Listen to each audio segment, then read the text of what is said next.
Hola, buen día. Mi nombre es Alexandra Mujica, cursante de la carrera de Derecho. Hoy vamos a hablar un poco sobre la materia Medios Alternos de Resolución de Conflictos. El profesor se llama José Álvarez y nos plantea una pequeña interrogante. ¿Por qué y para qué los juristas realizaron una fase de mediación dentro del procedimiento ordinario de la LOM? Principalmente para que haya un procedimiento ordinario debe existir una demanda. La demanda puede ser presentada de forma oral o escrita con o sin la asistencia de un abogado. El procedimiento ordinario es un procedimiento que se desarrolla en dos audiencias, la audiencia preliminar y la audiencia de juicio. La audiencia preliminar está dividida en dos grandes fases, la mediación y la sustanciación. La fase de mediación puede durar máximo un mes. Las partes deben acudir personalmente junto a sus apoderados, porque mayormente siempre se presenta el típico caso de la madre o el padre que quiere demandar a la mamá o al papá o el representante legal del niño que quiere demandar al tutor y así. Si no comparecen las partes, se produce el llamado desistimiento de la causa o la confesión ficta, bien sea el caso. ¿Qué es la fase de mediación dentro de ese procedimiento ordinario? Una vez abierta la fase de la mediación, de acuerdo a la audiencia preliminar, el juez de mediación y de sustanciación exhortarán a las partes a la conciliación, puesto que si se logra un acuerdo, finaliza el procedimiento. ¿Por qué se busca usar la fase de mediación? Porque muchas veces es un ejemplo muy cotidiano que siempre suele suceder, es dos cónyuges se separan y en medio de ambos habían unos niños. El padre decide tomar por sí mismo la obligación de quedarse con los niños y la madre abandona el hogar. Ambos tienen un trabajo con el cual puedan darle un sustento a los niños, pero la madre decide no ser responsable de ello. El padre se presenta frente al Consejo de Protección y solicita una demanda hacia la madre.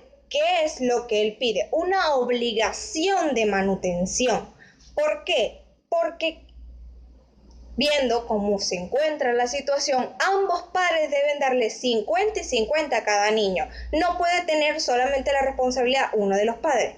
El único caso extremo donde solamente uno de los padres pueda tener la responsabilidad sobre uno de los niños es que el otro haya fallecido, así él tomará las riendas completas del niño.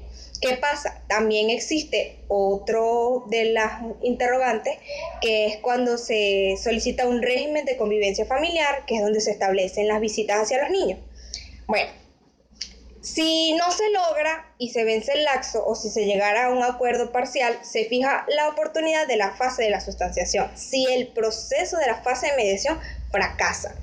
En esta fase de la mediación se destacan algunos aspectos señalados en el artículo 469 de la Ley Orgánica de la Protección del Niño, Niña y Adolescente, como lo son los siguientes. Esta fase de mediación es privada, es obligatoria, tiene que estar presente las partes y los apoderados, excepto cuando es la parte de responsabilidad de crianza, obligación de manutención y régimen de convivencia personal. Eso es totalmente personal. Las partes pueden acudir sin abogado en la parte de la mediación, porque ya en la sustanciación tienen que ir representados legalmente. Si una de las partes acude con un abogado y la otra no, y la solicita, se suspende la audiencia y se le nombra un defensor, porque si una lleva un abogado, el otro no puede ir indefendido. O sea, tiene que acudir con un abogado o con un defensor.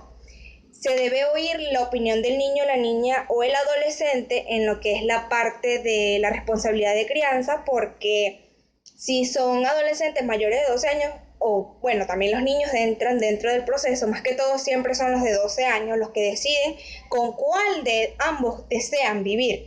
Pero claro, la decisión no solo se toma según su opinión. 50% de la decisión depende de los medios que posea la persona para poder darle un buen desarrollo a ese niño, que tenga un hogar, que sea estable, que tenga un buen sueldo y que pueda cumplir con todas las necesidades que ese niño requiera.